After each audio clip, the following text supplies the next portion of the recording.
Nasser Brahimi, bonjour. Alors, votre nom de plume, c'est Nasser. Vous avez écrit La fin du monde, F-A-I-M, aux éditions Ballant.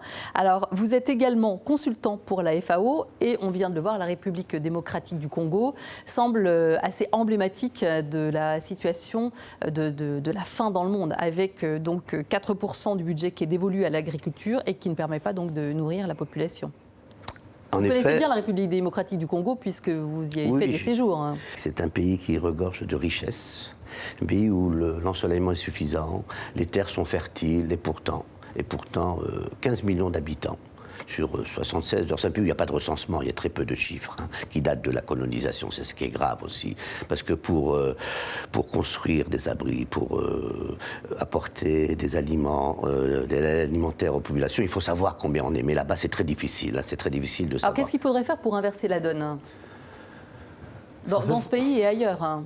D'une manière générale, revenir à l'agriculture, à des systèmes agraires durables. Voilà. Et traditionnels. Et traditionnels aussi. Bon. Parce que tous les paysans, en vérité, connaissent ces méthodes. Mais vous dites qu'il faut s'appuyer sur des apprentissages autochtones, en fait, vous disiez, même si oui, c'est vrai, oui, c'est vrai. Vous avez bien lu le livre, alors. Oui, en effet, parce que moi, j'ai comparé, on appelle ça les savoirs traditionnels, c'est une mine d'expérience extraordinaire, que souvent, le progrès ne prend pas assez en considération.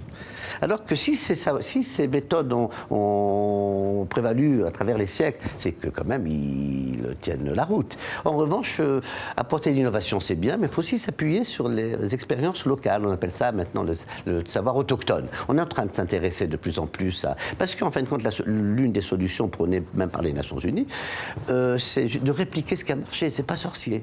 Seulement, le problème, des fois, c'est est-ce qu'on peut le répliquer à une plus grande échelle ? Des fois, c'est un problème d'échelle. C'est bizarre. Hein. Alors, bon, vous parlez d'échelle. L'Afrique détient les 2/3 des terres arables de la planète et importe donc l'essentiel de ce qu'elle consomme. Donc, on est dans une incohérence totale. Et vous parlez de savoir-faire. Donc, pourquoi on n'arrive pas à mieux faire les choses aujourd'hui ?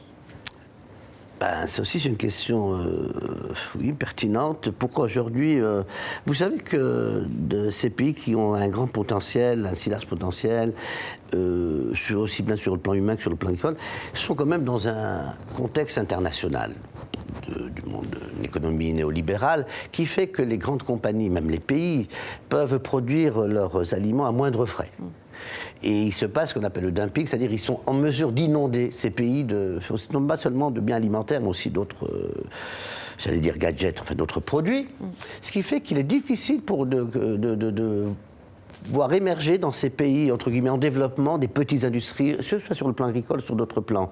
C'est très difficile parce qu'il y a un contexte néolibéral qui vraiment les étouffe. Donc, alors qu'on sait très bien que les économies occidentales sont toutes ont été subventionnées, toutes, depuis le début. Et là, c'est difficile parce que ça, c'est une des raisons. Maintenant, il y a d'autres raisons, maintenant, les raisons de la faim, d'une manière générale. En général, on les classe en raisons naturelles et raisons humaines. Vous savez qu'il y a des conditions... Il y a des fonds internationaux qui sont prévus pour ça, pour les urgences et pour le développement. Alors, comment c'est réparti, en fait ? Oui, l'assistance internationale. En gros, on peut dire qu'il y a deux formes d'assistance. C'est pour l'urgence ou pour le développement. L'urgence, c'est quand il se passe, il y a un phénomène naturel qui a dévasté les terrains, les parcours, les terres agricoles. Les gens sont sans aucun moyen d'existence. Il faut assister, il faut arriver vite et puis aider. Mais seulement les aider, il faudrait les aider à ne plus à devoir être aidés tout le temps. Et ça devient de la réhabilitation, ça devient du développement. Le développement, on n'en veut plus. On n'en veut plus, c'est long, c'est compliqué. Donc on investit plus sur l'urgence que sur le développement. On investit plus sur l'urgence. Pour les raisons, c'est médiatisé. Deux, c'est un petit peu une histoire morale. Pourquoi on ne peut pas rester comme ça déjà insensible à ces fils de milliers, de millions de personnes, des camps, dans des réfugiés, etc. Et voilà, le développement, c'est compliqué. C'est devenu compliqué, il faut du temps, il faut de l'expertise, c'est pas simple. Alors vous dites précisément dans votre livre que l'expertise coûte cher et qu'une partie du budget va à l'expertise et non pas au pays et aux populations. Vous égratignez quand même les institutions en parlant de ça. Oui, moi en tant que consultant, je suis libre, moi je suis mandaté par personne. Vous êtes en face d'un homme libre. Moi, je ne réponds ni aux grands médias, ni aux grands groupes, ni aux grandes institutions. Alors, Donc, pour parler concrètement sur une somme de 100 unités, par exemple, qu'est-ce qui va à la population et qu'est-ce qui va aux experts? Non, j'aime bien la question, qu'est-ce qui va aux populations? Bon, c'est une question très simple, mais en vérité, rien ne va directement aux populations, parce que les institutions des Nations Unies travaillent avec les États. Donc, le gouvernement ne passe pas sur les États, comme ça, il donne, il distribue. Non. Donc, cette aide, en fin de compte, d'une manière générale, sur 100, on a calculé, c'est aussi dans mon livre, dans une des notes, que, par exemple, sur 100, le pays donateur utilise jusqu'à 30% de ces 100 pour l'expertise. Et à peu près 60% pour l'achat du matériel agricole, des semences dans son propre pays. Donc on se demande qui aide qui, quoi, à la fin. Hein. Grosse question, parce que moi je dis, une fois, hier je disais que la faim dans le monde, ça nourrit pas mal de gens quand même. Hein. Je me demande si cette faim-là ne nourrit pas ceux qui... Ça nourrit ceux qui donnent. Bon, et vous dites, d'ailleurs, vous écrivez aussi no interest, no action, donc pas d'intérêt, pas d'action. Donc c'est quand même très cynique. Ça veut dire que les pays qui donnent ne donnent que là où ils peuvent avoir un bénéfice. C'est la réalité. Mais c'est pire. La réalité est pire que ce que vous dites. Les pays donnent aux alliés. T'es pas mon allié, t'es mon ennemi. Moi, je donne pas à manger à mon ennemi. Mais c'est clair, c'est directement lié. Hein. Il n'y a pas de là, c'est direct. Hein. Il n'y a pas de, c'est pas subtil du tout. Donc, no interest in action, c'est quoi? C'est un copain qui avait mis sur sa porte une fois. Non, je lui dis, qu'est-ce que ça veut dire?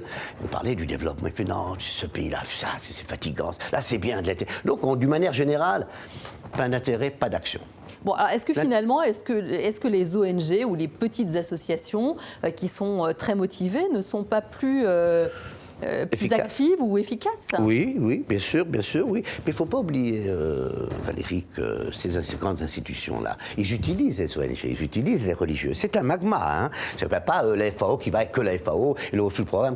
Non. En général, on utilise toujours les locaux. Moi-même, je travaille toujours avec les gens locaux. Je m'occupe de la transmission de la connaissance, etc. Comment faire pour que les gens comprennent.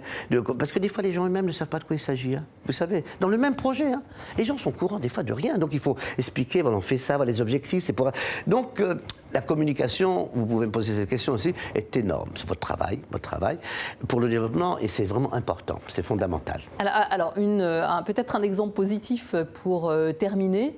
L'interview, peut-être une expérience à laquelle vous avez pu participer qui pourrait donner un peu d'espoir. En Angola, en vérité, il y a des projets qui s'appellent des projets de faisabilité, ces projets pilotes qu'on multiplie. Eh bien, ça a très bien marché. C'est des gens très, très, très pauvres qui vivent autour, c'est une quinzaine de communautés, d'un grand lac, c'est un pays riche, Angola, pétrole et tout. Hein. Eh bien, ils pêchaient mal, ils conservaient mal, ils vendaient mal. La FAO est venue. On a fait ce projet-là, et c'est un projet qui a marché, qui a été répliqué à d'autres... parce que le gouvernement avait demandé, en fait, une méthodologie. Comment faire pour ces communautés mangent mieux, conservent mieux et vendent mieux. Eh bien, c'est arrivé maintenant. La durabilité, c'est ça le plus important. L'expérience positive, il y en a. Mais est-ce que ce sera durable? Est-ce qu'ils pourront se passer de l'aide? Ça, personne ne le sait encore. Merci pour votre analyse, Nasser. Merci beaucoup. Je rappelle le titre de votre ouvrage, La fin du monde, FAIM, aux éditions Ballant. Merci. Merci.